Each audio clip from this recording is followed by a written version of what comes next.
अस्सलाम वालेकुम, आप देख रहे हैं सिटी से सवाल। मैं हूं सैयदा आयशा नाज, मेरे साथ मौजूद हैं नजम सेठी साहब। अस्सलाम वालेकुम। सिर्फ सब जैसे ही ये पहलगाम इंसिडेंट हुआ तो अमेरिकन प्रेसिडेंट डोनाल्ड ट्रंप, उनके बयान से हमें यूँ लगा कि जैसे उनको कोई गर्ज नहीं है, हमेशा से ये झगड़ा 1500 साल से बकौल उनके चला आ रहा है और खुद ही सुलझा लेंगे। ऐसा लग रहा था वो गुरेजा है इस मामले में कूदने से, लेकिन कुछ ऐसी तब्दीलियां हुई और आपने उसकी वजह बताई। मार्को रूबियो ने क्यों कॉल की और वो क्या चाहते हैं। यकदम जेडी वैंस जो इंडिया के विजिट पर थे इस हमले के दौरान, उनका एक इंटरव्यू सामने आता है और वो इस उम्मीद का इजहार करते हैं कि भारतीय रद्द अमल ऐसा ना हो, इस वाक़े के बाद वो ये उम्मीद करते हैं ऐसा ना हो जिससे वसी इलाकाई तनाज़ा पैदा हो जाए, ये ब्रॉडर रीजनल कॉन्फ्लिक्ट में ना बदल जाए। क्या इससे ये जाहिर होता है कि अमेरिका समझ रहा है कि इंडिया रिस्पॉन्स ज़रूर देगा, या वो मजाज समझता है भारत को रद्द अमल का? देखिए, ये जेडी वैंस साहब जो है ना जी, मेरा ख्याल है ये फॉलो नहीं कर रहे जो डोनाल्ड ट्रंप ने जो स्क्रिप्ट लिखी है। ये अपनी तरफ से कुछ ना कुछ लगे रहते हैं। आपने जिसका ये जिक्र किया तो ये तो ऑलरेडी एक अजम्पशन है इसके अंदर कि जी इंडिया करने लगा है और उसको रोका नहीं जा रहा। ये नहीं कहा जा रहा कि अगर इंडिया ऐसे करने जा रहा है तो उसको नहीं करना चाहिए, इसको पहले तफ्तीश करनी चाहिए या पहले बातचीत होनी चाहिए। तो ये नहीं कह रहा, कहता कि इंडिया क्योंकि करने जा रहा है तो मेहरबानी करके आप इस किस्म की हरकत ना करें जिसके साथ एस्केलेशन हो जाए। तो आप ये क्यों कह रहे हैं कि ये तो आप तस्लीम कर रहे हैं कि इंडिया करने जा रहा है और इनडायरेक्टली आप ये कह रहे हैं कि ठीक करने जा रहा है। और मैं बताऊं आपको इससे आगे भी बात, ये इससे बात जो है ना लफ्ज़ों के अंदर हेर फेर है। और फिर इसके बाद इसने एक और बात भी कही है जिस लोगों ने मिस कर दी है। मैं आपको पढ़ के सुनाता हूँ, मैंने नोट की हुई है और मैंने सोचा कि इसकी बात होनी चाहिए। To the extent that they are responsible, is this the one you Yes, it says, our hope here is that India responds to this terrorist attack in a way that doesn't lead to a broader regional conflict. ये तो आप वाली बात होगी। जी, मेरी वाली। अच्छा, आगे आइए। Second part of this. Ji. And we hope, frankly, that Pakistan, to the extent that they are responsible, ji, cooperates with India to make sure that the terrorists sometimes operating in their territory are hunted down and dealt with. क्या मतलब to the extent that they are responsible? ये क्या बात हुई कि to the extent that they are responsible? आपने भी ये कह दिया कि to the extent, मतलब उस हद तक जहाँ तक वो रिस्पॉन्सिबल है। तो पाकिस्तान तो कह रहा है हम रिस्पॉन्सिबल है ही नहीं, तो आप ये क्यों कह रहे हैं to the extent that they are responsible? तो आप फिर एक तरफ टिल्ट कर रहे हैं, आप फिर टिल्ट कर रहे हैं और आप गलत बयानी कर रहे हैं। और I think the government of Pakistan should object to this कि ये आप क्या बात कर रहे हैं। एक आप इंडिया को कह रहे हैं कि कर लो, दूसरा आप ये कह रहे हैं कि जिस हद तक मतलब एक किस्म का आप इल्ज़ाम लगा रहे हैं पाकिस्तान के ऊपर कि अगर पूरी तरह आप इन्वॉल्व नहीं है तो शायद थोड़ी तरह आप इन्वॉल्व हो। तो मतलब ये कोई बात है? आई think the government of Pakistan should protest कि ये वैंस क्या कर रहा है। अब मैं कोई ज़ाती बात नहीं करना चाहूँगा इनके बारे में, but I think I should just leave it there. These are very two serious implications of this statement, and the government of Pakistan should protest this. इस मामले का तो एज ले सकता है इंडिया के एक वाइस प्रेसिडेंट ऑफ अमेरिका इस बात की तायीद कर रहे हैं। To the extent that Pakistan is responsible. तो ये तो this is wrong. Pakistan is not responsible. आप कैसे कह रहे हैं to the extent that Pakistan is responsible? तो इन अ वे ये भारत को ये इजाजत दे रहे हैं कि अगर वो कोई रद्द अमल देता है तो वो महदूद पैमाने पर हो सकता है, तो भारत तो इसका एडवांटेज लेगा। ऑफ कोर्स लेगा। तो एक तो ये वो तो ग्रीन लाइट लेगा ना इसको कि अमेरिका ने कहा कि कर लो जी, मगर ऐडा ना करना कि आगे जाके गड़बड़ हो जाए।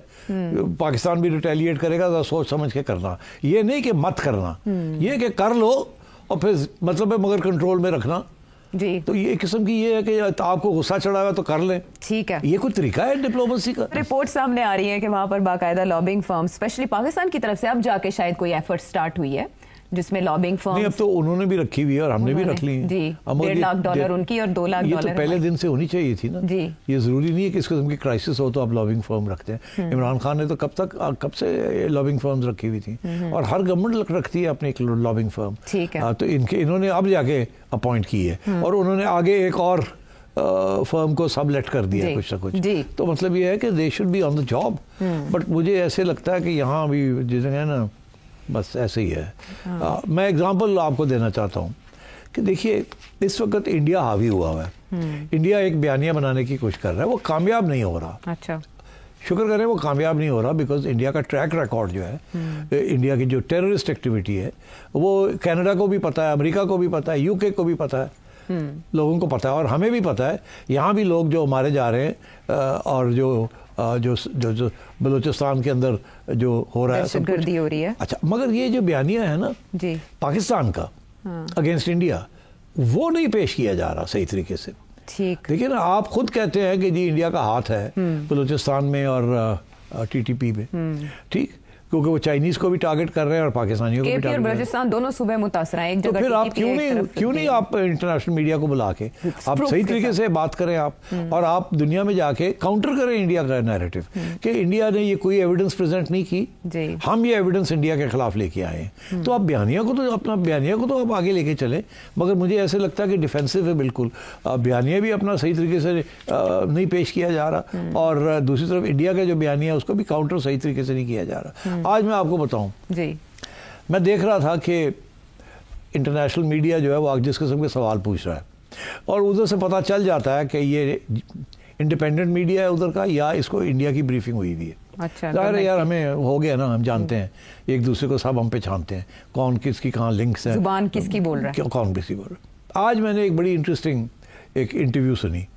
उस इंटरव्यू जो थी वो एक Arabic channel, middle eastern channel ने, इंग्लिश में थी, वो इंटरव्यू की मुसद्दक मलिक साहब की, जो गवर्नमेंट के स्पोक्समैन है, वन ऑफ द स्पोक्समैन। उसमें उन्होंने एक बहुत ही बेहुदा किस्म का सवाल पूछा जी। I was shocked.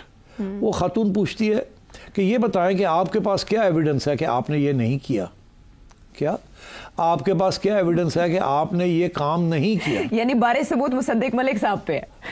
मतलब है कि कानून जो है, इंटरनेशनल लॉ, लोकल लॉ, उसको अपने सर पे खड़ा कर दिया। यहाँ से ये होता है ना कि जी जो इल्जाम लगाता है वो साबित करे, वो एविडेंस दे। यहाँ ये कहा जा रहा है आप पे इल्जाम है कि आपने ये बंदे को कत्ल किया है, तो आप बताएं कैसे नहीं किया आपने। देखो यार, और मैं हैरान हो गया हूँ कि इस किस्म की, मतलब रिडिकुलस किस्म की, तो ये मतलब ये क्वेश्चन फीड किया गया ना, क्योंकि ये मैंने सवाल और भी एक दो जगह पे देखा है कि आप बताएं कि कैसे आपने नहीं किया ये, क्यों, और बात कहाँ ले जाते हैं कि माजी में आप करते रहे हैं जी। तो मैं समझता हूँ इसके दो पहलू हैं। एक तो ये कि इस किस्म का जब सवाल आए तो ठीक ठाक टकरना चाहिए, उसको तबीयत साफ करनी चाहिए कि तुम क्या बात कर रहे हो, the boot is on the other foot, आप प्रूव करें। हमने नहीं कुछ प्रूव करना, हम तो कह रहे हैं हमने नहीं किया, हमने अगर किया तो आप बताएं। ये सवाल जो आपने किया इससे पता चलता है आपका बायस क्या है। Put the other person on the defensive, but go beyond that.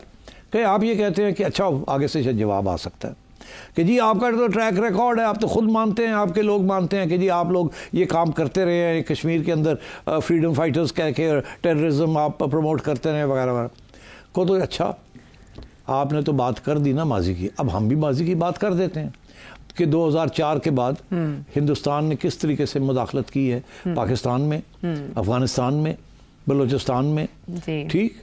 और फिर आप आगे चले जाएं, आप चले जाएं कनाडा चले जाएं, आप अमेरिका चले जाएं, आप सिखों के खिलाफ जो कुछ किया है, तो मतलब है आप फिर बयानियों को turn the tables on them कि जी माजी में क्या आप तो 2004 से ये कर रहे हैं जी, तो आप हमारी बात कर रहे हैं 2004 से पहले की, और अपनी बात जो है 2004 के बाद जो आप कर रहे हैं वो भी सुन लें आप क्या कर रहे हैं। तो आप होते कौन है इस किस्म के इल्ज़ाम लगाने के लिए।